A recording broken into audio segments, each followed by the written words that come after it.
Hello, welcome back to my channel. I'm coming at you with very cold weather outside, and a cup of tea and a candle and all the things so that I can get my to-do list done today. At least my writing list, which is longer and longer. I'm trying to take it little by little, but it can be a little overwhelming because of my enthusiasm. You guys ever do that? You get really excited to start another project and add things onto your list, and you're like, wait, I need to finish the one before. I have so many projects bumbling around in my head, just bouncing and tumbling and all the things. Bouncing plus tumbling is bumbling, in case you didn't know. And it's just all over the place, and I'm so excited. If you see me looking this way, it's because the camera is here and I am right here. I'm pointing at myself. So if you see me looking that way, I'm just checking myself, looking and making sure I'm okay, and then back to you. But I'm really glad you're here. I'm glad you joined me. I have some story updates and some fun bookie updates, teachery updates, because a lot of my content is education-based, fun teacher, paraphernalia-based, a lot of fun things like that. Because I'm a teacher, I'm a mom, I'm a wife, I'm a writer, I'm an author, all the good things. And so I just want to share a weekly check-in, a weekly update with you while the kids are napping, because if you're a mom too, you know that's how it is. You get all your stuff done as much as you can while the kids are napping, and then you pluck ahead and you keep on going. So I have constant comment in here. It's a citrusy, like it's got citrusy notes to it. It's just like, I feel like English breakfast, but with more pronounced citrus in it. And my whole life I haven't been a big fan of citrus, but I like this. This is pretty good. Okay, this is good. I can do this. All right, I'm gonna sit you down and give you some updates. So Project Tears, I took a quick step back from it just so I don't push so hard that I wear myself out. Because I'm somebody that can work on multiple projects at a time and I can accomplish multiple things at a time. But if I work so hard and give so much energy to one, not only do I get burnt out on that one project, I get burnt out on the others too. So it's not like if I focus on one, I'm one track minded and I can get it done. I end up burning myself out on the one anyway. So I think that I use the different projects, I use all the different projects all at once to give myself some variation, because I feel like for me, if I have other things to look at and other things to do, it keeps me more interested, I guess. I don't know how the brain is wired that way. It's strange. I'm a multitasker, I guess. This is how it is. So Project Tears is at 49%, 49% done, and I'm almost halfway. And I have the story, I know the story, it's great. But again, like I've said in earlier videos, I'm a little bit of a perfectionist when it comes to the first draft, and I sometimes don't want to be that way. But I feel like without giving it my all on the first draft, and the rest of the steps after that aren't as authentic, and they're not the challenge that they need to be. You know, I'll feel like sometimes the other revisions and edits and things are just covering what I didn't do the first time, you know, which almost feels like wasted time. So I would rather slow down and take a shorter break when I need it, instead of cranking out a half-baked work. You know what I mean? So that's where I am on Project Tears. I'm stopping right now for just a couple of days to catch my breath. We had a vacation this weekend. It's late January. We're kind of 3 weeks deep into getting back into a rhythm after Christmas and all the things, and the holidays and stuff. And so I feel like I'm kind of just now, last week and this week, I feel like I'm in a rhythm again, a schedule again, and it's just good for me to take periodic breaks. So that's just where I'm at with Project Tears. So almost halfway done, 1% off of halfway with the first draft, and then I'm just gonna take a day, just 2 days maybe, and just chill, chill about Project Tears. Project Painter. Okay, so Project Painter is coming along, and I am on the final bit of this, and then all I have to do is just retype the edits into its document, and then I can do, which y'all, it's the it's the 27th. So I have 27th, 28th, 29th, I have like 3 days left to do this, 4 days left to do this. And I think I'm going to crunch down today and finish this. At least this third draft, the draft that is the third draft. And that was my goal, was to be done with Project Painter by the end of January. That was my goal. And so I think I'm going to do that. But I have a little bit of a bottleneck for me, is I'm printing and publishing through KDP right now, but there are other companies out there that provide really great other printing options, which I think I mentioned in another video. I'm looking into maybe a linen cover and a dust jacket for this one. And I think I'm going to go through Lulu for it. So I think I'm going to do that. And I feel like if I want to get it done by January, I don't know the Lulu printing process all that much. So I feel like that's another thing that I have to do on top of finishing this draft and typing it in and making sure everything is right and formatted correctly. It's like a new platform that I have to, so I don't know if I'm going to tack on the new printing company on top of I think I might just do KDP first and get this like out there, and then later publish a second edition that will be on Lulu, I think. So, well, that's where I am on Project Painter. It's coming along really, really well, and I have other subsequent stories, not sequels, but stories with this that I want to go with this. But I think I'm just going to do this and then be done with this for the moment before I move on to another story in this similar fashion. I want to move on to the next story. I think it's called Project Lamplighter. So after Project Painter is Project Lamplighter, and I think that's the next story, which I'm really excited about. But again, for my own sanity and my own, why do we do this to ourselves, writers? Why do we do this to ourselves? We love the work, we love the projects, but then we stress ourselves out. It's not stressful, it's fun, it's incredible. So that's where I am with Project Painter. I want to say, I don't know what percentage I'm at with this. I probably should have considered that before I started rolling, but that's where I am here. I think I'm going to use this notebook for Project Lamplighter 2. I did a little bit of research already, but there's still a couple more questions that I need to get answers for, and so that's the research that I need to do. It's like some more learning and research. So there's that. The Project Writer is still very much in the brainstorm stage. Like sometimes like I zone out and like, you know, like I'm looking out the window and as my brain is just turning and my wheels are going, creating the story. But I don't know. I know it's going to be a middle grade novel. And all the research that I've done, like I have word count and stuff that I'm shooting for, which I think is going to be 55K words, which I think I can, like, it's easy, I can do. If I compare that to where I'm at right now with Project Tears, I have like 49,000 words in Tears. So if I know that I'm shooting for that as the end goal, I can produce that a lot quicker than Project Tears. So I think that's where I'm at on that. But Project Writer is still definitely taking shape. Like middle grade novels are so funny because the middle grade novels are really great stories for middle school age students.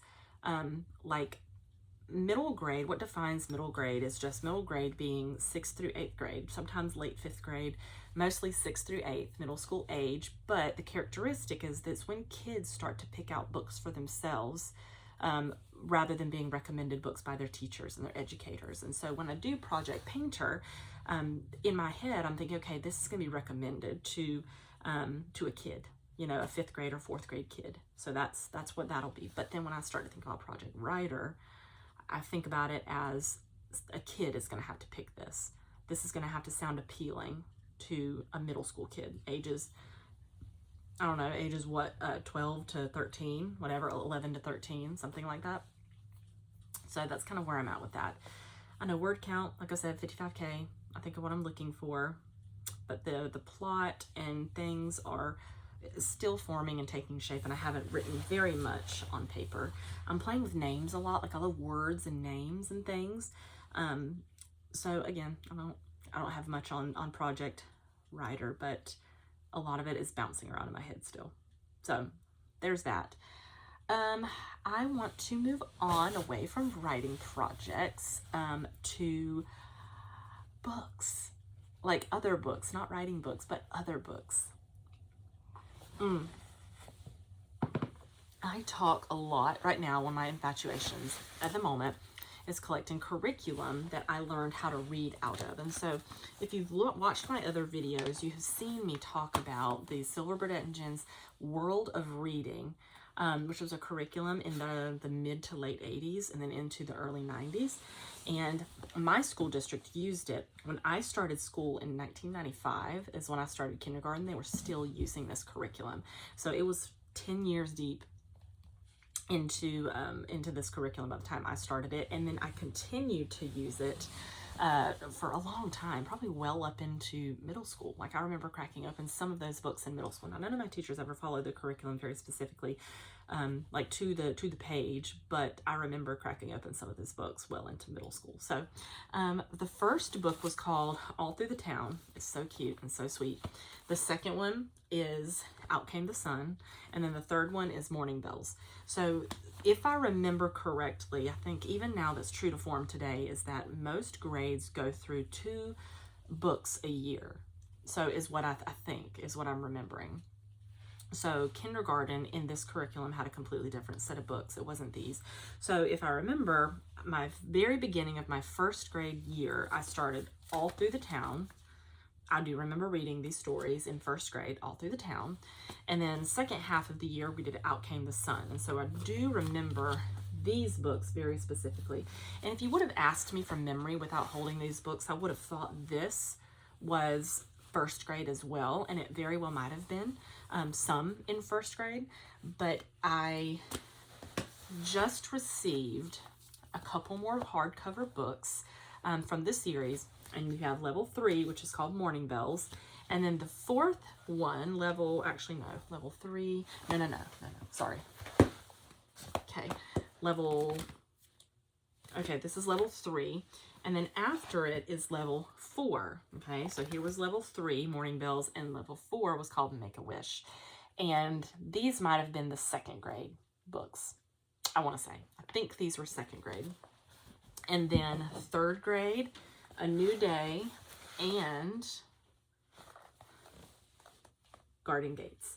So they change colors for a reason, and I can't tell you what some teachers did back then. I can only go off my memory and but it bothers me that I want to know. The reason why I'm talking about this, like how many books you go through in a year, bothers me because there's significant differences in these books, and I feel like it will be weird to have 2 different color books in one school year. Like, I feel like all of the even a long time ago, colors were coordinated for different grades and things, and so you've got your 3 books here that are soft cover, that makes sense for first grade, and then second grade comes in and you've got Make-A-Wish and A New Day together, so that would kind of make sense. And then the 2 green books, okay, the green books that are there are Garden Gates is level 6 and Going Places is level 7.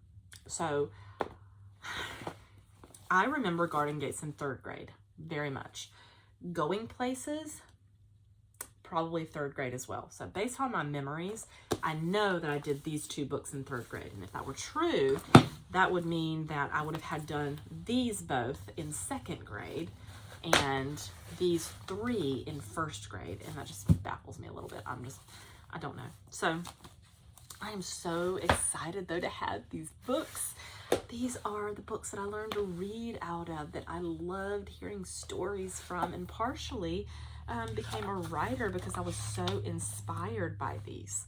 When I cracked open Make-A-Wish, I remember this book extremely well. I remember doing the 3 Little Pigs read aloud, the play read aloud.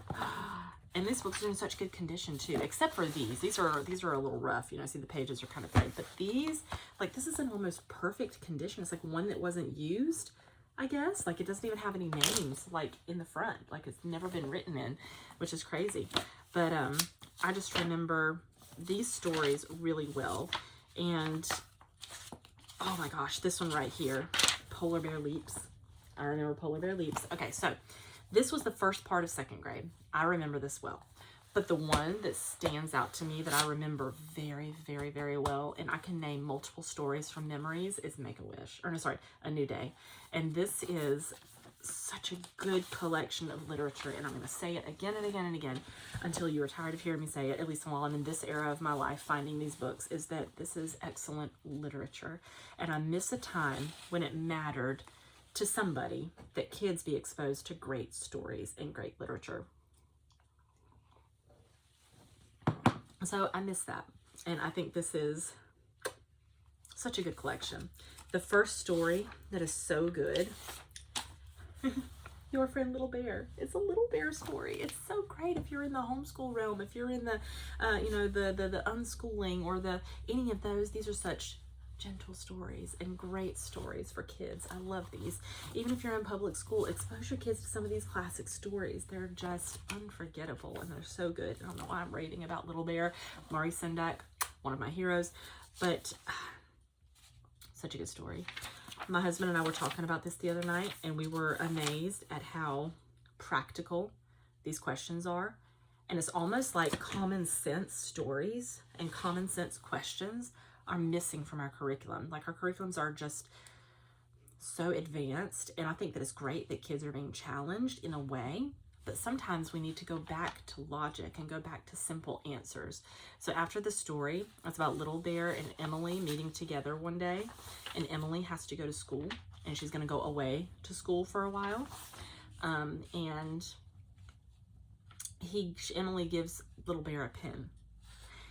She took out a fine new pen. "This is for you," she said. "I want you to have it." Little Bear took the pen. "Thank you, Emily," he said. He ran into his room and came back with a toy boat.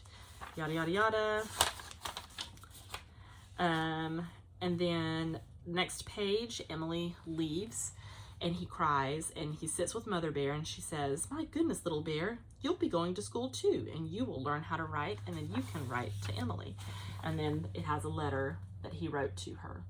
But the questions are, why was Emily going away? Because she's going to school. Great. Why did Little Bear give Emily a boat? So she could float it in her bathtub. Was Little Bear sad to see Emily go? Yes. How do you know? Well, 2 big tears ran down his face. Tell what happened first, next, and last in the story. So these are just basic questions, I think, that really challenge kids to pay attention to the details and the basic things of a story. And I don't think that stories or questions like this would apply very much to the stories of today that some of our kids are learning in curriculums, almost because it's like the stories aren't crafted for kids to be able to answer those questions. There are just some stories that don't have this kind of information obvious. Like if you were to read a story, okay, so one of the curriculums that I taught had a story about Antoni Gaudi, who was an artist who made smashed glass mosaic decorations and architecture, in cathedrals and churches and buildings and all kinds of things. And he's just a very famous architect. If you look up his work, you'll recognize his work. But those stories it was like a fictional take, like almost like a realistic fiction take on his life. And it was so hard to find simple questions like this to ask about that story. So it's almost like the questions weren't made to be able to be answered like that. So those books came in and I am thrilled. This one is super fancy. It says it's a silver or sterling edition. And so I don't know what the difference is between sterling edition and then the standard editions, but I think that's really cool and really interesting. Look at the cute little goose on the back. Look at her. And look, she's even on the front too. Isn't that funny? Look at her. She's even on the front and then she's on the back. But that's really sweet. So anyway, those are those books. Last thing, I had a sweet moment with one of my online classes last night.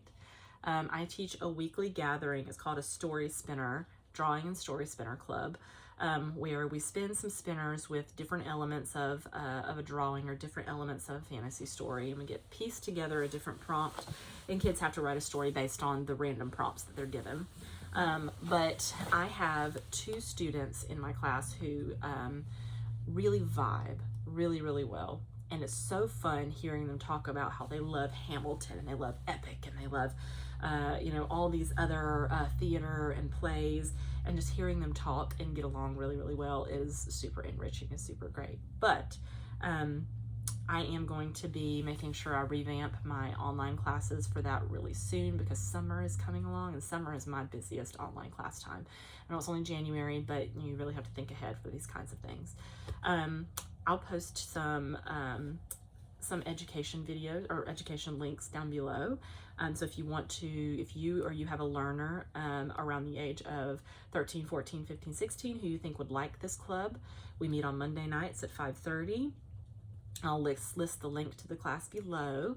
Again, if you are interested in online teaching, I have some links down below as well where you can get started, and I have an option if you need some help or some coaching to get through the application process and things and figure out how to apply for this company that I work for. It's called OutSchool. I love OutSchool. You can make your own schedule, create your own classes, work on your own time when you want. You set the price. Everything is within your control. It's an education marketplace, so parents choose if they want to take your class or not, which is really great. I only have so much time each week to teach, but it fits in my schedule really well. So if you are interested in teaching on OutSchool, I have links below for you to do that as well.